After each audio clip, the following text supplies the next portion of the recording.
Hey everyone, Militia1 here.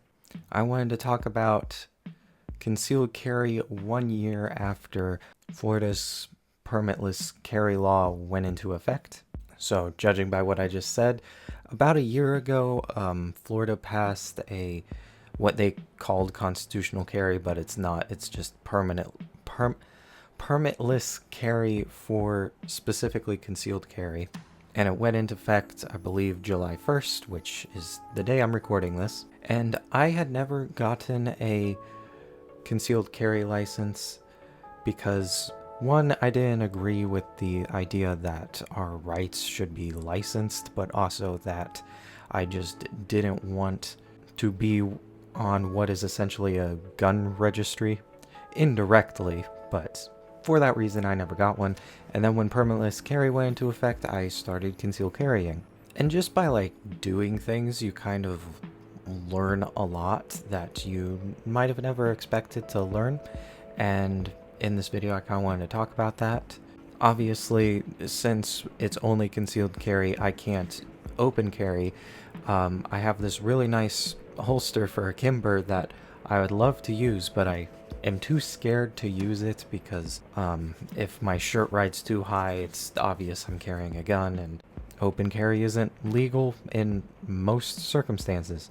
That's why permitless carry in Florida shouldn't be considered constitutional carry, because it's forbidding a whole aspect to bearing arms. But anyways, one of the first things I tried out, because it's Florida, it's hot, I can't conceal things very easily because I'm usually wearing thin clothes and not long sleeve, and I can't wear an undershirt and or a jacket or anything. So I thought it would be comfortable to get one of these Sneaky Pete holsters. Basically, it looks like a phone case, but you can have a gun in it. They make them for a ton of different models. But I found this to be bigger than I was expecting, but also, while it's okay, it's kind of comfortable to walk around with it, it still covers up your pocket, which, one of the main aspects of having one of these is to not have to use your pocket. To me, this is just a third pocket, but kind of covers up your pocket. And also, it's really hard to position this when driving. So if you're carrying on the right side, your safety belt goes right over it. So unless you're wearing high-waisted grandpa pants, it doesn't really work when sitting down.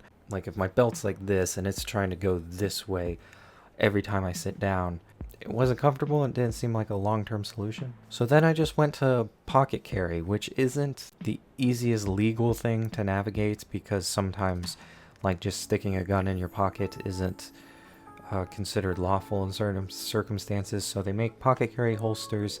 Got one of those, and no matter what I try, even though I've tried inside the waistband, pocket carry is just the most comfortable way of carrying. And that is a huge point that everyone has made online, that you want your concealed carry setup, unless you're super dedicated or just don't care, to be as comfortable as you can tolerate, because if your concealed carry setup is uncomfortable, you'll wind up just kind of putting off carrying, and then it's entirely pointless to have a carry pistol or to consider concealed carrying if you're leaving your gun at home, because then if you might need it, it won't be there. Usually the worst things happen at times you least expect them, so you want something that you'll carry all the time, so you'll want it to be comfortable. And for me, the only comfortable setup I've been able to find is pocket carry, and that also limits the size of the gun I can carry. And even though it's the most comfortable option, it still can get kind of warm having a holster in your pocket. In Florida, it's just so dang hot here, so you always want it to be as light as possible, or at least I do. So I was carrying the Kimber, which I know there's a lot of debate over the reliability of Kimbers. Mine has never malfunctioned, so your mileage may vary with Kimbers, but at least mine has been 100% reliable since I got it, and it's been years since I got it. But even that felt a little bulky, and you could kind of see the imprint of the gun in my pocket. So sometimes I just wound up not carrying, and I looked at the guns I had and I'm like, what would I actually carry every day? And I wound up carrying my worst gun, like, I guess statistically, but it became my best gun because it was the one I carried all the time. So obviously something's better than nothing. So I went with the gun I reviewed, and you can check out the video. I'll link it in the description or something. The Jimenez Ja22. It is famously known as a Saturday Night Special. It's a 22 caliber pocket pistol. It weighs, I think, 12 ounces loaded, or maybe 13 ounces loaded. I think it was 13 ounces loaded. It has a safety.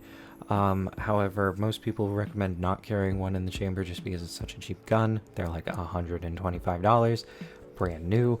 The company keeps going out of business, coming back in business. I don't know where you can get one of these new right now, but the 22 model is pretty much the only reliable model, but it's only reliable if you shoot really high quality ammo in it. I think it holds 6 or 7 rounds. Does not have a drop-free mag. It's just the whatever that's called. You can watch my entire video on it. And I just didn't have the money for a long time to buy any other gun.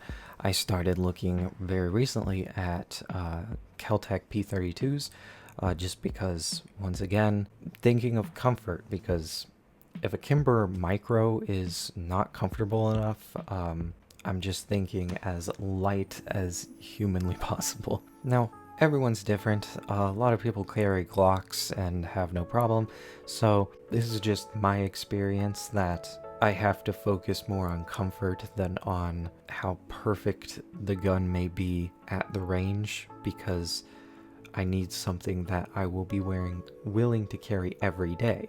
Now, if I lived in a colder environment where I could wear multiple layers of clothes, or if I could open carry, I definitely wouldn't be carrying these guns, but this is just what works best for me in my environment. Most people I know who conceal carry in Florida, who had permits before this went into effect, had Kel-Tecs and Ruger LCPs. That's kind of been the go-to for our area. It's just, you want small, comfortable guns to carry in Florida. Now, my experience with carrying has been very neutral. Once you kind of get used to the fact you're carrying, you kind of don't even realize it, and that's been my experience with carrying anything. Like the first time I carried a pocket knife everywhere, I was so nervous. And the same thing with pepper spray, but because I had carried those for so long, once I started concealed carrying a firearm, I didn't feel that much pressure on me. I'm like, I know what I'm doing is legal, I know it's the right thing to do. So once I got used to the fact that I was carrying it, it wasn't too much of a big deal. But if you've never carried anything that could be considered a weapon, it might take a little while adjusting to the fact that you have it. And some people get really paranoid, like that other people are gonna notice. People are so oblivious. They don't think about what is in other people's pockets or on their belts or really anything. So for the most part, I've been carrying every day or every time I go out, and for the past year, haven't had any problems, and will be upgrading to a different pistol very soon. I talked about this briefly in the review of the JA22, just what it's like as a 19 and 20-year-old, where the government acts like they can forbid you certain rights. And during that time, I wrote an article, I think it was called like A Teenager's View of Concealed Carry or something like that. I'll link that blog post. It's on Substack. I'll link it in the description as well if you'd like to hear what my opinions were when I was 19 years old.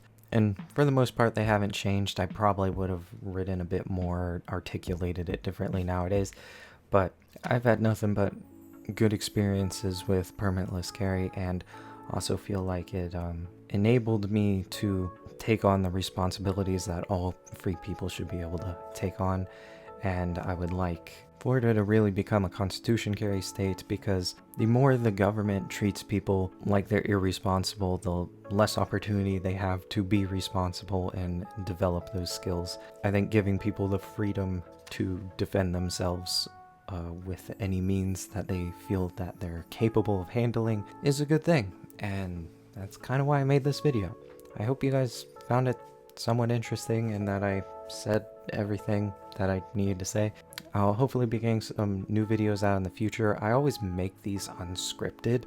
I'm hoping to maybe get used to reading off a script, because it's really hard to get all your thoughts out there in a orderly fashion without having some kind of script. But let me know if you like this, and I'll see you guys in the next video.